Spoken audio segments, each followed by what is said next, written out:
Hello les amis, bienvenue chez Family Flow, 10e semaine au petit potager gratos. Et juste avant de passer au potager, je voudrais quand même vous montrer un truc, c'est hallucinant. Regardez là, juste derrière moi, c'est le bananier, c'est la première année qu'il fait ça, il a dépassé les 5 mètres de haut. Ça sent le réchauffement quand même, hein. Et juste derrière, c'est la vigne que j'ai canalisée pour pouvoir avoir une meilleure accessibilité. Il y a plein de raisins de partout. Je suis toujours ébahi de voir comment la nature se débrouille et comment elle prolifère et comme elle est abondante, quoi. Bon allez, c'est parti, on passe au potager.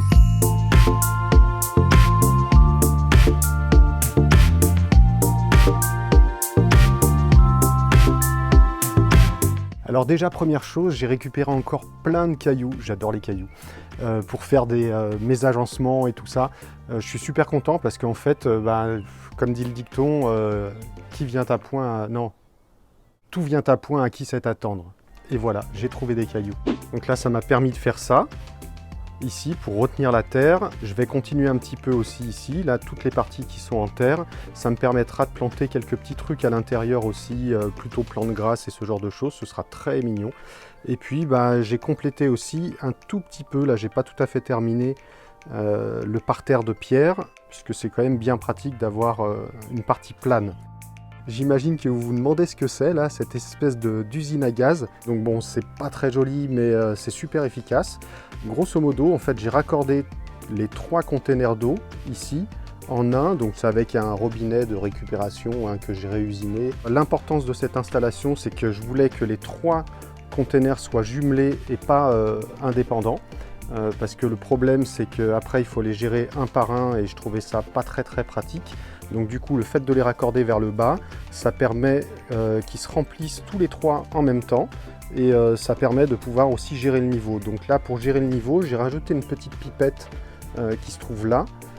Et donc en fait, elle est transparente sur la partie de devant.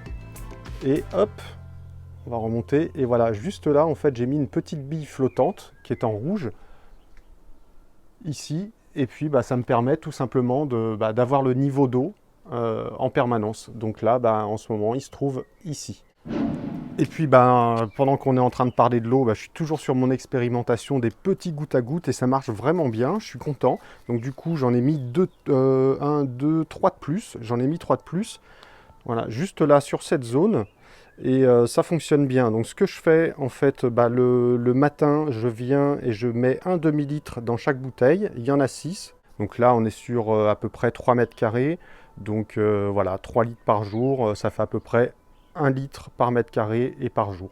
Si vous êtes intéressé par ces petits gouttes à gouttes, eh bien je vous ai mis un lien en description. Allez, on continue. Et ça pousse vachement bien, donc il y a plein de choses qui sortent. Donc bien sûr les pommes de terre qui sortent, là c'était déjà un petit peu sorti la semaine dernière. Il y a encore des maïs qui sortent en plus. Là entre des cucurbitacées aussi, j'espère que tout ça va s'entendre. Maintenant les pommes de terre ont bien poussé, on voit à peine le pied de tomate. Et oui, effectivement la semaine dernière je me suis trompé, c'est pas que ça s'entend pas, c'est qu'effectivement vu que ça fait partie de la même espèce, quand une espèce est touchée par une maladie ou par un nuisible, ça peut se répercuter sur les autres. Donc voilà, merci à Mamounette, elle se reconnaîtra. Ah, là c'est une chienne, mais elle n'a pas poussé dans le jardin, elle. Non, non, non, mange pas le maïs.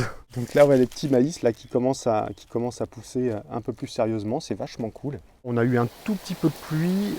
Ça, on va dire, ça mouille à peine les quelques premiers centimètres de terre, donc il ne faut pas oublier d'arroser. Donc je surveille, en fait, le mieux c'est de toucher. Moi en tout cas c'est ce que je fais, je touche et je regarde si c'est humide. Et moi ce qui m'hallucine, c'est que là tout est en fleurs, ça commence à être vraiment vert et magnifique, plein de couleurs, j'adore. On a la menthe qui est en fleurs. C'est surtout qu'il y a plein de pollinisateurs et voilà, c'est un peu le but, hein. C'est eux qui font le taf, donc il faut les attirer. Regardez ça, on dirait une composition tellement que c'est beau, quoi. J'adore, vraiment j'adore. Il y a un petit bourdon qui est là.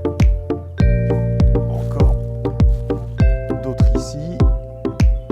Donc voilà, il y en a un peu de partout, ça c'est vachement chouette. Regardez ça, c'est magnifique, magnifique. C'est un bouquet de fleurs vivant, j'adore. C'est les cucurbitacées là qui sont en train de pousser, mais vraiment, vraiment bien. Donc là, je pense qu'on va pas manquer de courges cette année. C'est hallucinant comme ça pousse.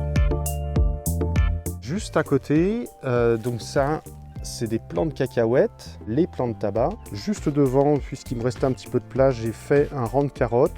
Et après, pour le reste, c'est super vert, quoi. Je suis content.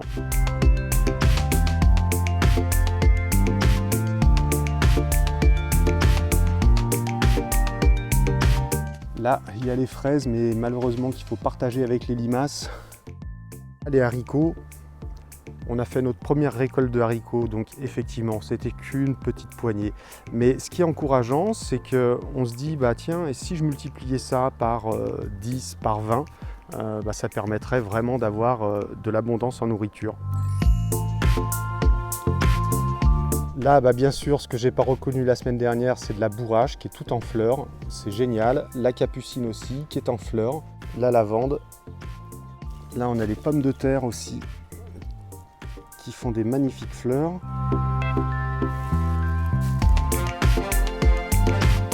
Ici, là, on voit, c'est des petites fleurs de courge aussi. Là, les plants de tomates derrière aussi, qui sont en fleurs, qui vont pas tarder à donner des fruits. Ah oui, il y a ça. Au pied donc de la menthe et du bananier, j'avais planté aussi des graines, ça y est, ça sort. Donc encore des cucurbitacées, donc ça c'est de la courge. Ça risque d'envahir vraiment toute cette zone, mais ce qui n'est pas un mal parce qu'au moins ça protégera le sol du soleil et ça pourra préserver toute l'humidité. Alors ma belle. Moi, ce que je trouve vraiment intéressant, c'est sûr que ce n'est pas une grande réussite, mais c'est que là, pour l'instant, on n'a pas beaucoup d'échecs. Donc, c'est plutôt encourageant. Et là, en tout cas, c'est un bel apprentissage pour l'année prochaine. Je pense que l'année prochaine, on fera beaucoup mieux. Mais déjà, moi, je trouve que pour cette année, c'est vachement bien. On est parti quand même d'une terre qui était pas très bonne, plutôt argileuse, pas du tout amendée et avec une multitude de graves à l'intérieur. Donc voilà, moi je trouve que le résultat pour l'instant est vraiment bien et puis quoi qu'il en soit, c'est pas terminé. Donc voilà pour ce petit tour du potager pour cette semaine. J'espère que ça vous aura plu et puis nous on se retrouve la semaine prochaine et puis en attendant, bricolez, jardinez, éclatez-vous et kiffez la life. Ciao les amis.